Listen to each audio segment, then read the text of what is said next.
nearly 100 million Americans listen to podcasts. We have 100 and change of them right here, right now, I hope. If not, hopefully tonight will inspire you to start to become a podcast listener. We can help with that. And within that vast ecosystem of podcasts, there are a lot of options out there. Yeah, you could listen to Call Your Daddy, one of the top podcasts in the country that was launched by a Boston University alum, Alex Cooper. You've got The Daily. I don't know if any of you listen to The Daily. That's from the New York Times, that single-handedly turned around subscriptions at the New York Times. It was responsible for almost 11 million digital subscriptions just last year. Or you can listen to a whole host of podcasts from celebrities, like Amory. Armchair Expert with Dax Shepard, of course, Good Hang with Amy Poehler, Conan O'Brien Needs a Friend with Conan O'Brien, New Heights with Jason and Travis Kelce. This is good. We're going to need some audience participation tonight. So Ease in. There's no pressure. Just ease in with us. And this is to say nothing of comedy offerings like My Dad Wrote a Porno, which I listened to all 6 seasons of. Yes. All right. Yes. Whenever you need to just detach from whenever you need to just detach from the world, My Dad Wrote a Porno is there for you. And of course, WBUR is right there to keep you grounded as well. There's performance art, fiction performance art, like the podcast Fearful Symmetry. There are podcasts from Marvel, these really surround sound design podcasts, like a new Wolverine podcast from Marvel. There's one coming out about the Teenage Mutant Ninja Turtles. TMNT. So where does WBUR fit into all of this? WBUR has been meaningfully in the podcast game for over a decade now. We've made hit shows, as already mentioned, like Beyond All Repair, Modern Love. We have won multiple national Edward R. Murrow Awards for limited series like The Gun Machine, if you've heard of that show that we made, or Postmortem, our series about the Harvard morgue scandal. Our podcast team's mission is really to serve new generations of public media consumers and all generations of public media consumers by giving them stories and reporting in a style that speaks to them on subjects that really matter to them. I don't know if we'd ever put this on a billboard necessarily, but I think that ultimately our goal is to increase understanding and empathy in the world and to inspire our listeners to really be engaged citizens.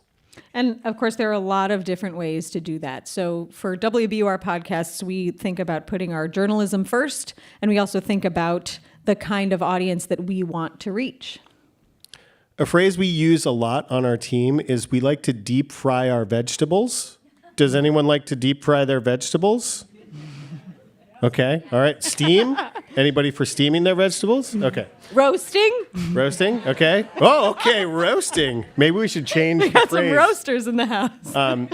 Really what this means is, we're bringing important concepts to people, but we're trying to do it with some really immersive storytelling, immersive, engaging, arresting storytelling. We are not going to make that kind of podcast tonight, but we are going to make something in real time together. Hold tight for that.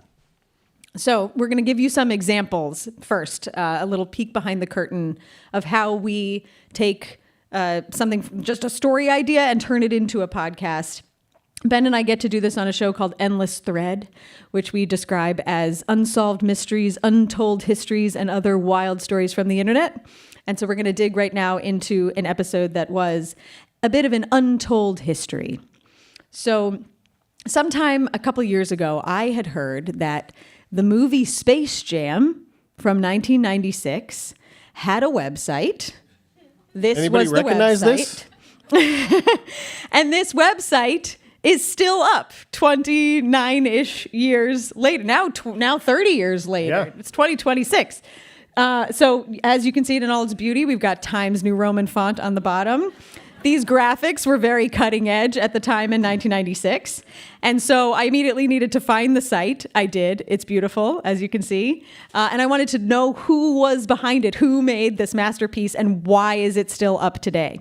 It turns out there were 5 people behind this website that built this website. They were kind of going rogue in doing so. A lean and mean team within the movie industry not unlike a Lean and Mean podcast team. Yeah, they were inside the radio disruptors. industry. They were disruptors in movie marketing and thought this really had a future. Yeah. And the good news for us is that all 5 people agreed to talk to us, and they wanted to do it together because they thought that that would be fun. And we did too, but we also foresaw audio chaos because when you have 5 people and 2 hosts and one sort of virtual internet studio, recording studio, remote recording studio, which is how we do a lot of our interviews, you get a lot of people who inevitably are going to talk over each other. So let's watch a bit of that. Dara, Kevin Costner got mad that you have your foot on his chair, and he. That was. What you shot? Did that happen? Dara at the Dailies. Yeah. It was Dara at the Dailies. Twice, Don. We went twice. One time. Oh, I have no recollection of this. Yeah, it was great because you taunted him after that, and he I think he acknowledged. You said you'll be hearing from my attorney. Yes, that's right. I'm hilarious. No recollection of this. I literally didn't know I ever spoke to that man. Remember Okay. being in Oregon. Okay, so you had a lot going on there. A lot of people talking over each other. Don, the team leader, has an alarm that goes off in the middle of the interview and just keeps plowing right on. So this is where sound designer Emily Jankowski comes in and works some magic with this audio before we ever even really start putting the episode together. So Emily, tell us briefly what you did. I do a lot of cleanup. So I have to sync external recordings a lot of the time. So if you saw one of those guests had a microphone, a lot of them also had their iPhones running. Sometimes those recordings are better. So we receive them and then we line them up with what you saw in the video to have a better, more high fidelity recording wherever possible.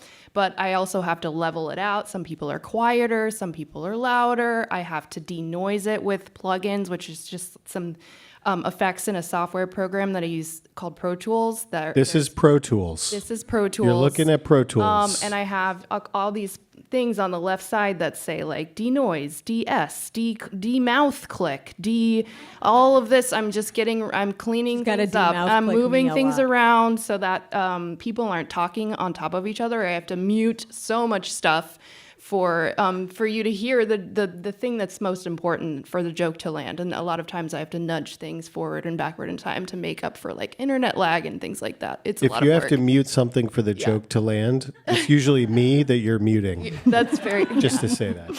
So let's talk about statement. what you're seeing here, because you saw that starry background before. That's what the starry background looks like. But in a podcast episode, we also have to capture what the starry background sounds like. So Emily, take it away.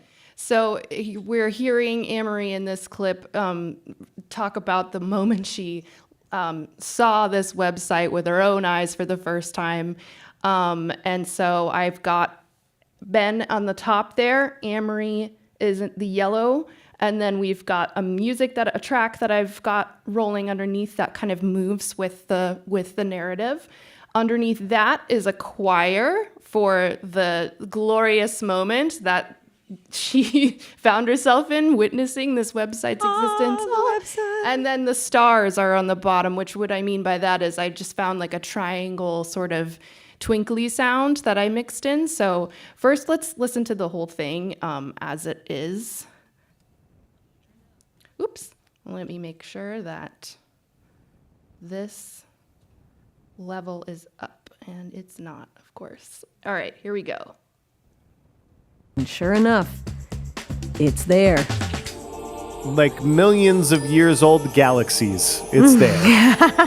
The Space Jam logo at the center of a solar system of brightly colored planets, functionally, menu options, orbiting amid a starry black background. The planets. So I can show you that right here. I broke down the song, and there are the drums just playing. I'm just going to solo that. And then I bring in the choir. And then I bring in the stars. And then I have it timed out perfectly for when Ben... Options orbiting amid a starry black background. And that's how I built that.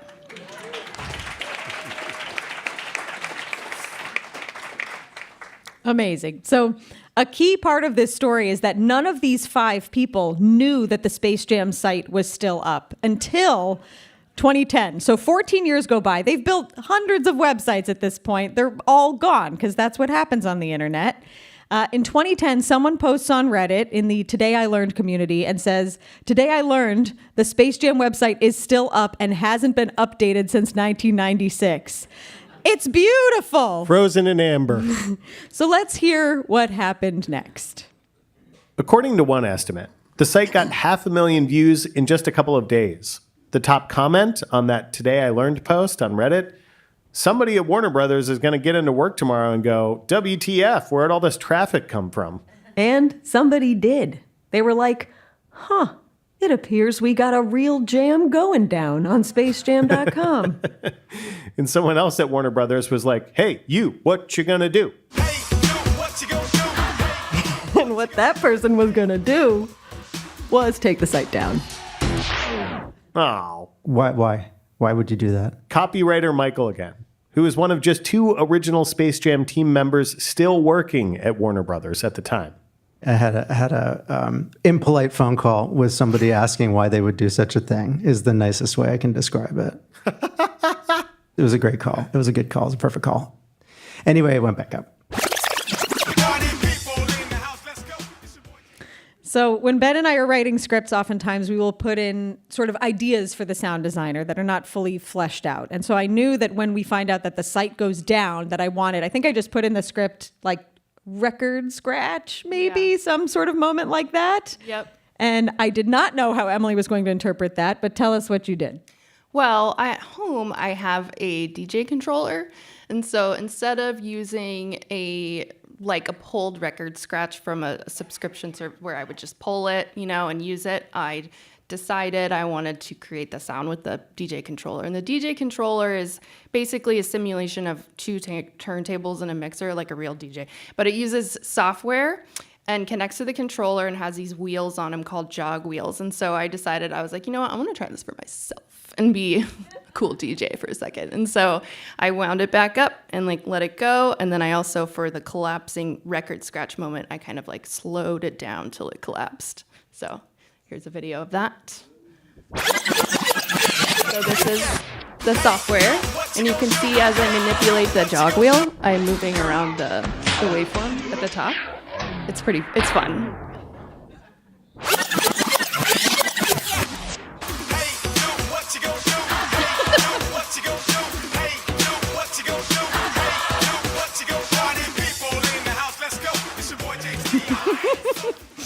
Emily always takes an idea, a half-formed idea, and makes it so much better. Levels it up. We have another example of that from the episode. Another just a fun thing that we'd love to break down for you. So let's listen to this next example. The internet rejoiced at the resurrection of the site that just days earlier people had no idea was still up. Someone created Space Jam Check on Twitter, a bot that for nearly a decade would tweet out multiple times a day things like, "In case you were worried, Space Jam is still online. And then, hours later, Still kicking. a few more hours later, Yep. until eventually the Space Jam website outlived its own status bot. The website for Space Jam has survived the test of time. This is my last tweet." Yeah. So for that's me. And I was delighted to get the direction to do a Daft Punk robot voice, because that meant that I got to use a vocoder. And that is an effect that uses a synthesizer as a carrier signal. And then your voice I'm sure you've all heard vocoders and all kinds of music. But anyway, so I got to actually use a vocoder effect with a synthesizer to create that voice and be the robot, which was super What's fun. great is that you've probably heard it without even really Yeah. paying attention to what you were hearing. But Emily, she's got all the gadgets and she knows how to use them. And we're so grateful.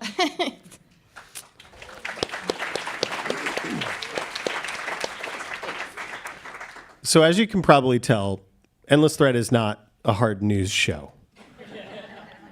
But covering online communities means you often cover the news through a different lens. Whether it's the assassination of a CEO, covering the rise of traditional Catholic ideas from TikTok to the office of the vice president, or the war in Ukraine. And we turned to the war in Ukraine in a recent episode that started with a post on Reddit that Ben found over a year ago.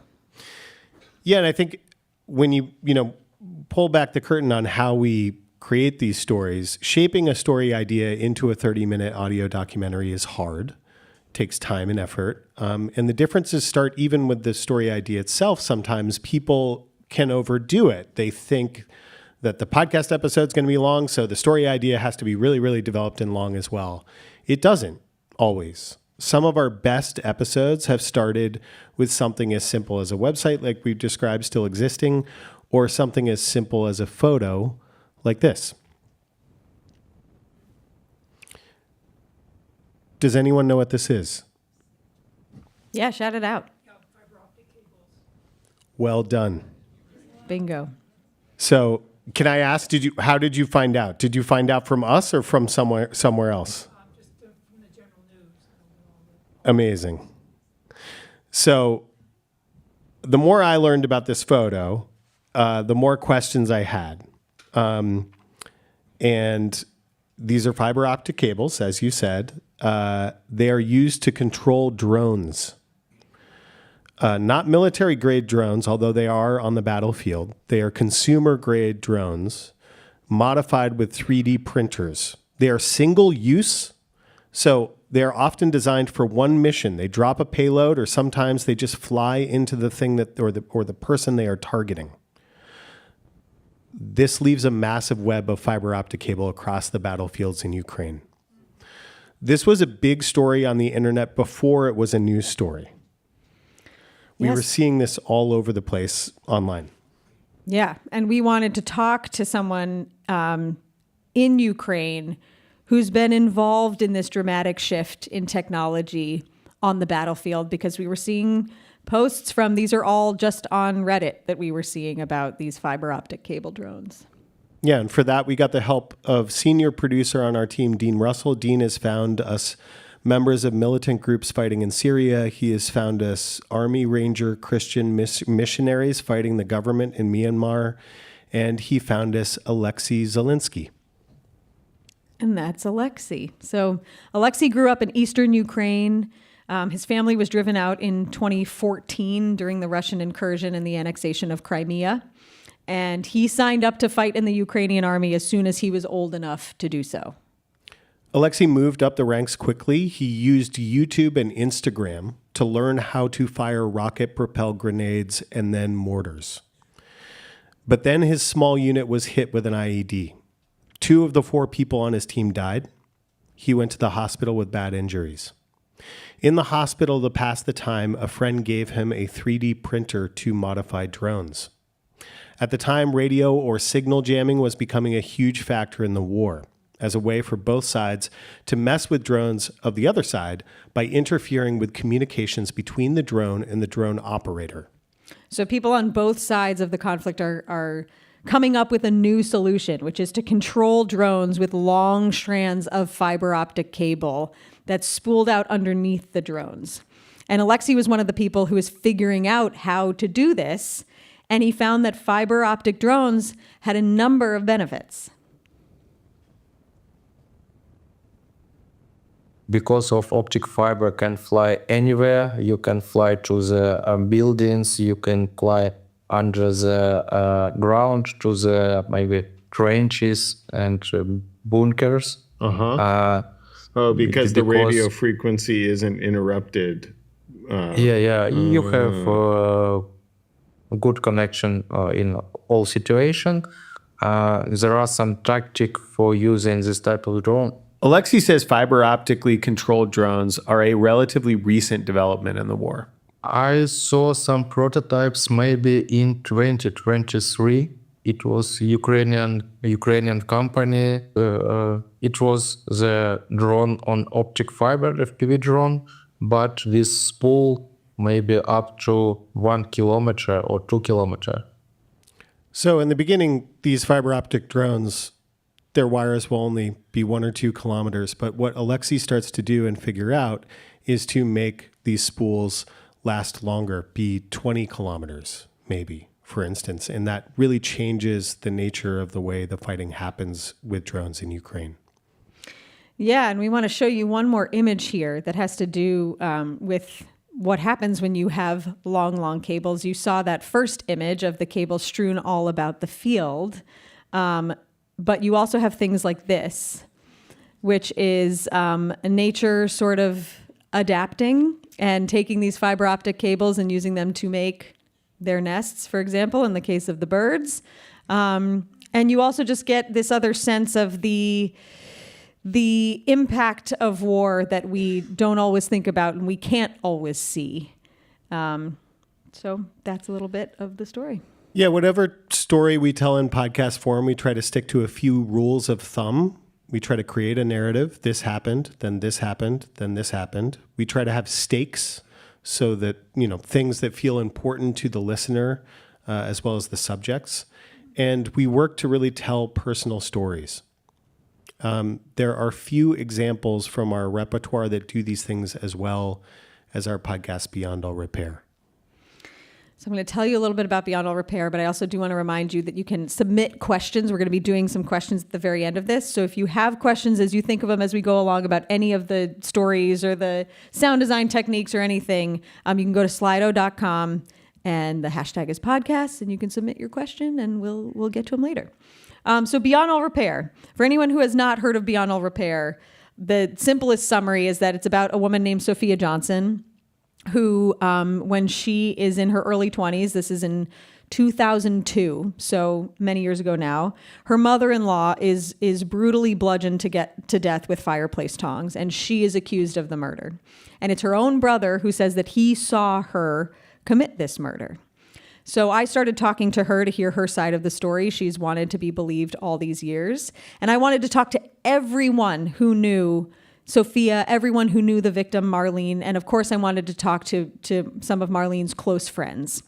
So I ended up talking to 2 women, Lynn and Linda. Lynn was a very good friend of Marlene's husband, the widower Richard Johnson, or Dick Johnson. Linda was the Johnson's house cleaner. So she spent a lot of time over at the house. She would clean the house and then she would stay and talk to Marlene for hours on end. And both Lynn and Linda become close confidants of Marlene, the victim in this case. And so getting them to talk to me was really the trick. And it took many, many months of phone calls. And eventually, 10 months later, I was on the other side of the country sitting in Lynn's basement apartment with Lynn and Linda having a conversation about their friend. And here's a little bit of that. The first voice you'll hear is Linda. Just good. She was good. And crappy things kept happening to her. And then ultimately, the worst thing happened to her.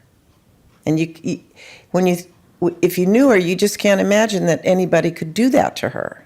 When you said bad things kept happening to Marlene, Linda, what were you referring to? Just stuff in life that just the regular, are you having a good day or are you having a bad day? Those kind of little things. Except Dick's drinking and gambling. That was an ongoing deal. I wasn't going to go there. I've already breached that dam, so. I wasn't going to go there. But there we were, breaching that dam together. It caused her great anguish. I told her many times, you just get rid of him. No. She stood by her man. But she did listen to those of us who were encouraging her to get her own credit cards, bank account, establish herself. That was what she was supposed to be saving for her possible exit from that marriage.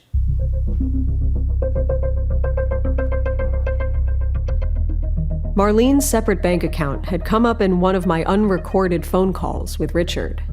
He'd told me that Marlene was just saving up for a new heat pump for their house. Was that the agreed upon I don't know that narrative? story, but Okay. I'm sure. Dick did not know about her bank account that was hers, and whatever she told him, if he found out, was bullshit, Lynn's expression suggested. And there are secrets that Linda has kept well beyond Marlene's grave and will likely take to her own. See, even now, I wouldn't talk about it. So for me, this was really a lesson in really having patience with your sources, that sometimes it's going to start with phone calls, and then one phone call will hopefully lead to another, will lead to another, will lead to another. And again, it was 10 months between when I first started talking to Lynn and Linda separately on the phone. And I just had this feeling that they were holding something back. And I felt like if I could just get in the room with them and get them together, so that if one of them starts saying something, and then the next one will add a little bit more, and the next one will add a little bit more, and maybe I'll have a more complete picture, because they'll feel comfortable not just talking to me, but talking to each other, talking to me. And that's exactly what happened. And I learned things about Marlene and about her husband and her relationship with her husband that I just never would have learned otherwise. So great patience with a story like that. And just wanted to share a bit of that for you. So we've told you enough about our podcasts and how we spend weeks and months and sometimes years working on them, the deep research, the beautiful sound design, the scripting, all the work that goes into it. And now... You know, if one thing is true about podcasts, everybody wants one. Right? So why not us? Right here, right now, in this room. Can't be that hard, right? We wanted to give you a glimpse of what we do in the silliest, most unrealistic, and potentially catastrophic way possible. And we call this segment... So glad Margaret, our CEO, is here to witness this tonight. We call this Let's Make a Podcast in 20 Minutes or Less. You guys ready? All right. Okay. We got to go over to the podcast studio to make that happen. So. Yeah. Okay. Welcome to the studio. Welcome to the studio. Is Kara here? Kara, who went to Sedona? Kara, will you come up for Kara. us? Yes, lots of applause for Kara. Come on up over here, Kara. And if you would do us the solid, walk behind the chairs and join us here. Okay, so what I like to do when I'm sitting down for an interview while I'm looking at the prep, et cetera, I try to sort of get the guest to relax a little bit by asking some random silly questions, trying to catch the vibe, see how they're doing, and see what kind of interview it's going to be. So how are you doing, Kara? I'm doing well, thank you. Okay. What'd you have for breakfast? Checks. Checks? Okay. Not a bad choice. Okay, checks. All right. Who are you, where are you from, and what do you do? Great questions. I'm Kara Perez. I'm from North Andover, Mass. originally. Okay. And I'm a financial content creator and actually former podcaster. So We lost you. I tried to start another one late last year, and then the editing really threw me off because it was totally DIY. I was like, You're going to edit this whole thing tonight by yourself. Are you ready for that? Yes, very ready. You can have this in 3 to 6 business years. Fair. What is the worst thing that's happened to you while traveling? Oh my gosh. Okay. So I'm 37 now. I'd like to think I'm wiser than a decade ago. But, well, maybe to give you a little bit more background. So I grew up really broke and then went to college, shout out Wesleyan University, took out a bunch of student loans, and then was extremely low income in my early 20s, like living off of $11,000 a year, $14,000 a year in Austin, Texas. And then I paid off all my student loan debt working 5 different part-time jobs. And I was like, I'm amazing. Yeah, we should clap for that. Thank you. Heck yeah. And I decided to reward myself by going on a 4-week solo road trip through the American West, because I was already in Austin. And I was like, go west, young woman. And I did that. And so I went straight, and then I went up California, and Idaho and Oregon and all the places. Anyway, I get back to Sedona. Okay. And I'm like, I will go out and hike in Sedona, where they say it's like magical, mystical. I love hiking. This is great. And then I just got so deeply lost, like lost in a way that I was like, I'm gonna die. I'm gonna be on the news. People are gonna be like, oh, why did you go out alone? This is so dumb. And I had to call 911 and be like, hey, don't come get me right now, but can you like patch me through to the sheriff or something? Because I don't know where I am. You requested to be patched through to the sheriff. Yeah, I was like, don't send the ambulance because I don't know where I am. But I am close to dying. I had like half a bottle of water left. I had no snacks. I had already been out for like 4 hours. I was like, I am going to definitely die. And can you send the sheriff? And they were like, we can't send the sheriff because you don't know where you are, but we can get him on the phone and he can triangulate your location via your phone. And I was like, great. He was like, hey girl, you're deeply lost. And I was like, yeah, it feels like it because I haven't seen another human in a million years. And okay, so he finds me and he's like, okay, you're gonna have to scale this like rock wall. And I was like, okay. Wow. On the phone. And I was like, okay, I'm gonna put you in my sports bra. Hold on. And I like tuck the phone in my sports bra. And I'm like 27. I don't scale walls. I'm like not a rock climber. I get to the top of the wall. He's like, cool. Jump across this like ravine. I mean, it was small, but it felt big, you know? I was like, oh. Anyway, I jump across the ravine. I get there, finally back to the path. I did run into these two other hikers. I was like, are you real people? This is amazing. How far am I from the end, like from the beginning of the path? And they were like, oh, like another 4 miles, which made me cry. It's like, I've already been out here for so long. And then like literally 15 feet from the end, this snake slithered out in front of me. And I was like, oh, content creator, right? I was like, let me get a picture. And then later when I was safe, I showed the picture to somebody and they were like, that's actually the most venomous snake in America, like in North America, and you were this close to it and almost died. And I was like, so funny you say that. I almost died like 4 or 5 times on this hike. So now I don't hike alone anymore. Well, I was going to ask, like, what's the biggest thing that you learned from this experience? Is that it? Never hike alone. Do not approach wild animals, even if they're cute. And you think it'll like make for a great photo. Really like the 101s that I should have known before I went on this hike. And always request the sheriff when you call 911. Yeah. They were so confused because they're like, well, this is 911. This isn't the sheriff's office. I was like, I know, but I don't know the sheriff's number. Can you get me the sheriff? So they were very nice. It all worked out. I obviously survived, but 0 out of 10 recommend. Kara, thank you so much for talking with us. Thank you. Give it up for Kara. Okay, so we got to do a billboard, which is our kind of intro to the show that we're going to make. Does anyone have an idea of what the title of this show should be? Lost in the Desert. Lost in the Desert. Lost in the Desert. I like that. Lost in the Desert. We're going to do a billboard, and we're going to start with where we are. Yep. You want to go? Yeah. From WBUR CitySpace, I'm Amory Sivertson. And I'm Ben Brock Johnson, and this is Lost in the Desert. We can Let's do it that again. better. Let's do it again. Okay. Why don't you? You're doing great. I say lost. You say in the desert. Okay. Keep that it sounds clean. Good. All right. From WBUR CitySpace, I'm Amory Sivertson. I'm Ben Brock Johnson. And this is Lost in the Desert. Okay. Okay. You good? All right. You good, Emily?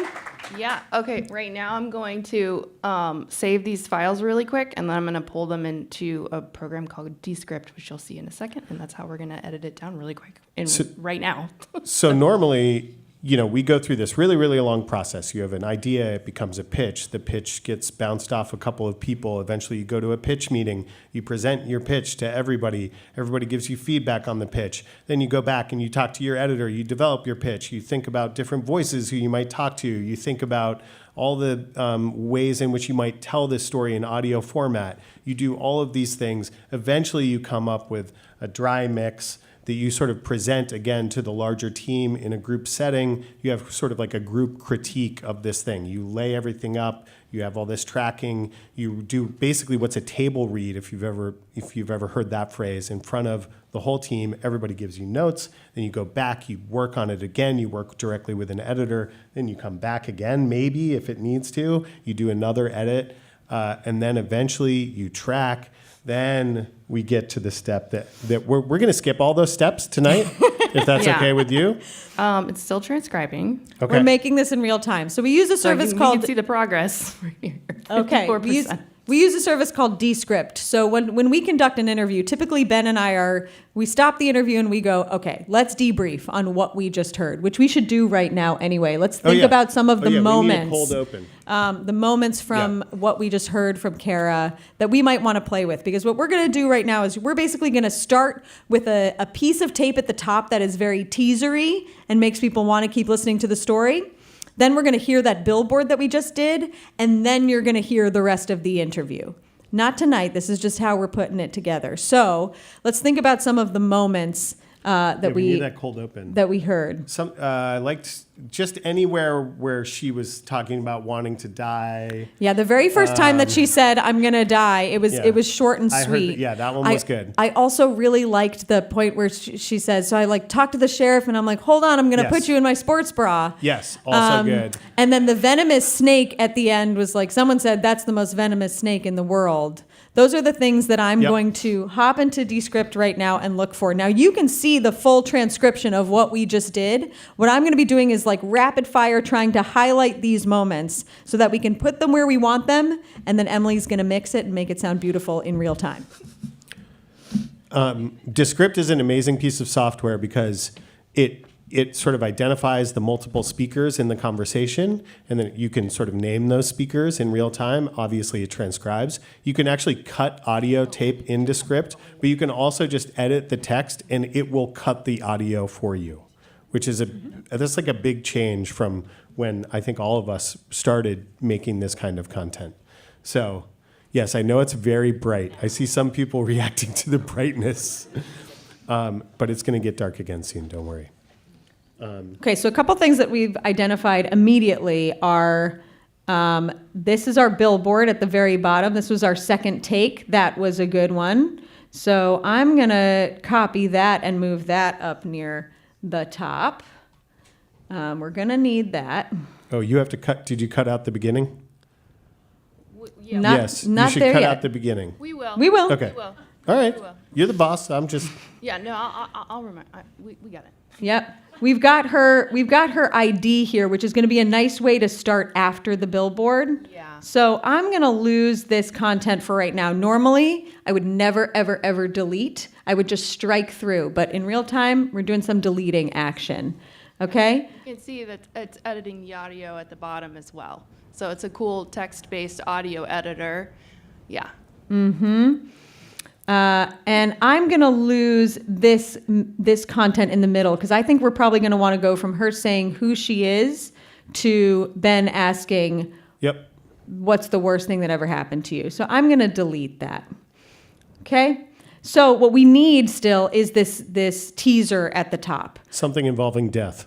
So I'm going to do a Control F here and say, I'm going to die. Well, I was just going to say die, but yeah. Die would all right, that's simpler. Let's see if we can find I'm going to die. Yeah. Okay, so, and I'm like... I'm going to die. I'm going to be on the news. People are going to be like, oh, why did you go out alone? Okay, but let's see where we start. Yeah. And I'm like, I will go out and hike. I will go out and hike. Let's see what this sounds like by itself. I will go out and hike in Sedona, where they say it's magical, mystical. I love hiking. This is great. Mm-hmm. And then I just got so deeply lost, lost in a way that I was like, I'm gonna die. Okay. Let's see if we can cut out Ben's little here. I'm going to just strike that out. Maybe it'll sound okay. I don't take it personally. This is great. It also sometimes helps to get people to continue talking. You got to give them an every once in a while, which is also why you separate the tracks so you can mute guys like me. Mm-hmm. This is great. And then I just got so deeply lost, lost in a way that I was like, I'm going to die. Okay. So I'm going to copy this. Whoop. And we're going to put this at the top. Now, it's possible that we would have liked 10 different options here, but for the purposes of giving you the full experience, we're going to just space out. She's helping me right now. We're going to space out some of this content. Yes. We've got our teaser. We've got our billboard, as we call it. And then we have Kara's, what we would call a self-ID. So I'm going to space these things out. And then we're going to be going from her self-ID right to what's the first question. Podcaster, so. We lost you. Okay, so we can lose it from her, so. You can pull, you can delete words or pull around at the bottom, which is kind of cool. And now I'm going to hop over there, and Emily is going to make some magic. Don't get too fancy, Amory. All right. So right now I need to export this audio and pull it back into Pro Tools. So that'll just take a moment. Okay. So we have these group edit processes where, you've done your interview. You've taken all of maybe you've done 5 different interviews. Maybe you're hearing a smorgasbord of experiences of people getting lost. You work with your tape in Descript as we do, and then you start writing your script. So you are picking and choosing what you're going to want to use, and by the time you get to that group edit process, you're usually, you might have, like they say to make maple syrup, right? It's like 40 gallons of sap to make 1 gallon of maple syrup. That's what making a podcast feels like. Like you have gathered 40 gallons of sap, AKA material, to get 1 gallon of really good content. And so the process of whittling down is the most painful. Right. I already am sad to have lost so much of what we heard from Kara. So, all right, I've got Pro Tools up, and right away I can see that I need to boost our guest a little bit. So I'm going to do that. Level-wise, she's turning up the See level. how I'm turning her up? Yeah, I need to Ben is quite dynamic, so I have to I pull him down, and sometimes he's very quiet. So Sometimes I'm too quiet, sometimes I'm too loud. He's all over the place. So I'm just kind of leveling that out right now, and then I'm going to just take a listen really quick. I will go out and hike in Sedona, where they say it's magical, mystical. I love hiking. This is great. And then I just got. And all right, that's the beginning. All right. From WBUR. Okay, that's our billboard. So I'm gonna cut that open. Now let's go pick some music. Ooh, all right. We need your help with this. Yep. This is crucial. There's 3 options. We have this track.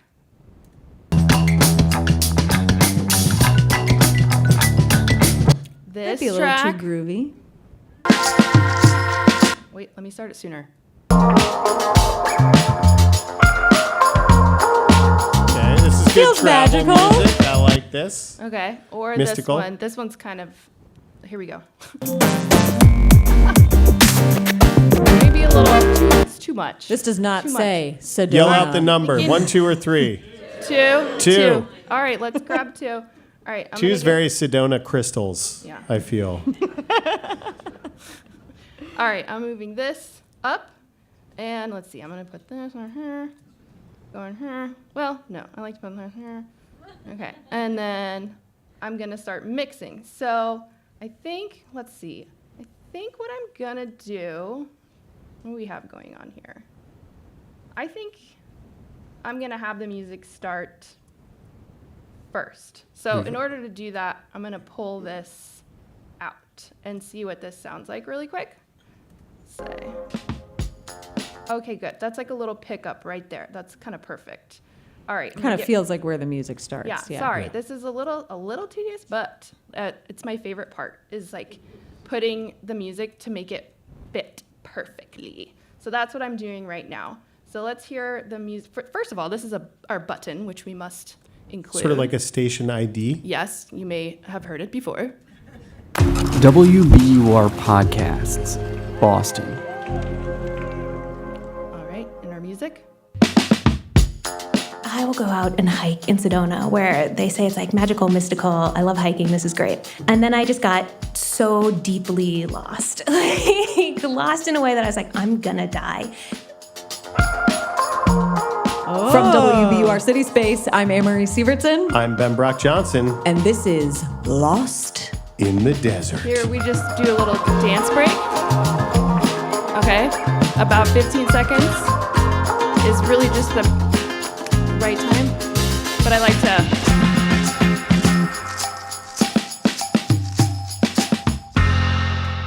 And then... I'm Kara Perez. I'm from North Andover, Mass. originally. All right. And I'm a financial content creator and actually former podcast. No, we did great. What did you guys, how do you feel? You feel good? All right. So you just got to hit that subscribe button to smash the Lost like button. Yeah. in the desert. Yeah. Coming later this year. So now we're very low on time, but I think let's hop back over there because we have, we're going to take some of your questions if you have any questions about how we do what we do. So we're just going to move from the podcast studio to the question answering zone. Okay, Dan.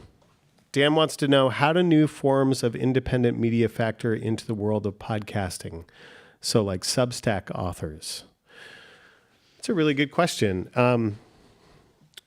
I think they're similar. And so often podcasting and newsletters or Substack authors are sort of well paired. If you're a Substack author, often you will have a podcast or vice versa. And I do think there's kind of podcasts made broadcasting audio a lot easier than you didn't need a big radio signal to do that. And I think Substack is similar. You can sort of like build your own brand via Substack, and it takes time and it's hard to do. And the same is true of podcasts. There's about a gazillion podcasts out there, and we work very hard to get our podcasts in front of people who listen. But I think they're very similar in a way. Yeah, I think everyone, the tricky thing about podcasts is that everyone wants something different out of whatever form of media you're consuming. I, for one, am not Ben knows this about me, I'm not a newsletter person or a Substack person. I don't want to sit and read something, but I would love for someone to read me something. So I think the very fact that you have newsletter writers saying, hey, well, what if I made a podcast? What if that would help me reach more people? It's exactly why the podcast industry itself exists, is that sometimes people want content that they can't be glued to their radio on a particular day at a particular time for.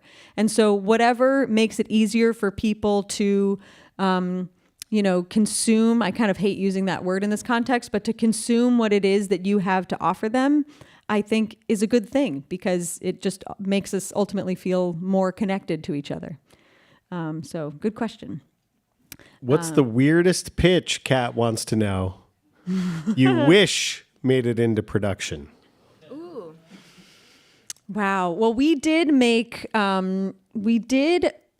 pilot an idea many years ago that didn't work for there was no like, oh no, this is never going to work. I don't remember why it didn't end up working, but it was a travel podcast led by a man who's blind and seeing the world through his eyes, so to speak.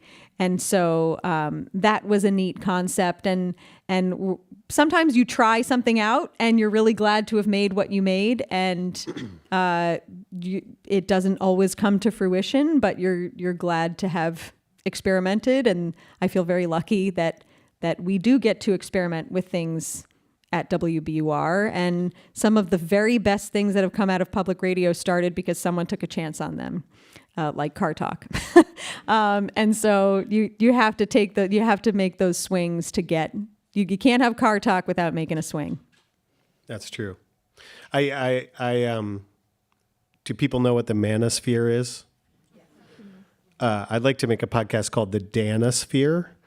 That's just people named Dan talking to other people named Dan, who are all very nice and are good representations of men who are not doing what the manosphere does to our young men.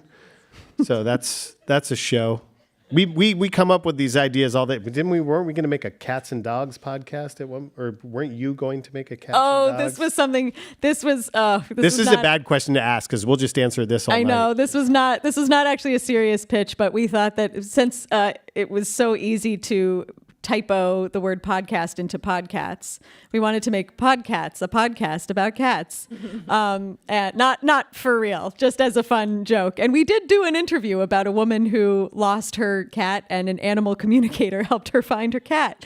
So that would have been episode 1 of Podcats, the podcast about cats. Never to be. Sometimes you just have to go through the thought experiment to talk yourself out of it. You know, you have to do an interview or two to say, like, this actually does not have legs, does not have 9 lives. How will you use AI in what you do? So when we were just looking at Descript a little while ago, Descript has AI functionality built into it. You can do some really interesting things in Descript, like replace people's voices with AI voices, for instance. We do not do that. We specifically do not do that. And we've actually made some podcast episodes about AI podcasts. But one of the ways that it comes into our process, I feel like, Emily, you could speak to when it comes to the isotope stuff, the denoising stuff. Oh man, I wish I knew more about the mechanics about how that works. But it uses AI, yeah, right? I mean, and it's getting better every day. I mean, I know it has a lot to do with machine learning, which I know nothing about. But I mean, those things that I was explaining to use to clean up audio are just phenomenal, and so much work has gone into developing that software. And I think Isotope is based here, so it's just made my job so much easier, and I just couldn't imagine cleaning up Space Jam without it. Yeah. I really couldn't. So someone asks, where does Emily get her music from? We have a subscription service called APM, and I like it a lot. So we pay a yearly fee to have the rights to use it. And there's a lot of great stuff. I'm very impressed with it. And what's really cool is I can download stems, so the individual instruments, if I only want to have like a little layer of like the choir and the little stars, to have a simplified arrangement. So that's the subscription service that we use. But we also have Paul Vicus, my boss, who writes his own original music. So in the Beyond All Repair trailer you heard is all original music by my supervisor, Paul Vicus. And he's an incredible musician, and he's in a couple of bands, and yeah, so we have a lot of musicians. And I mean, these guys are musicians too. So yeah, lots of musicians at BUR yeah. How many ideas end up on the cutting room floor? How rigorous is the selection process? Sometimes this depends on whether the beast needs to be fed immediately or not. Sometimes we sort of, we have shows that we make every week. And so that can be, we can have shows that we're like super rigorous in terms of the process. And then we have shows where we're like, well, we think this is newsworthy. We think we should cover it. We're not going to spend 3 months reporting on it. We're going to have a couple of conversations. But yeah, I would say it's pretty rigorous in general.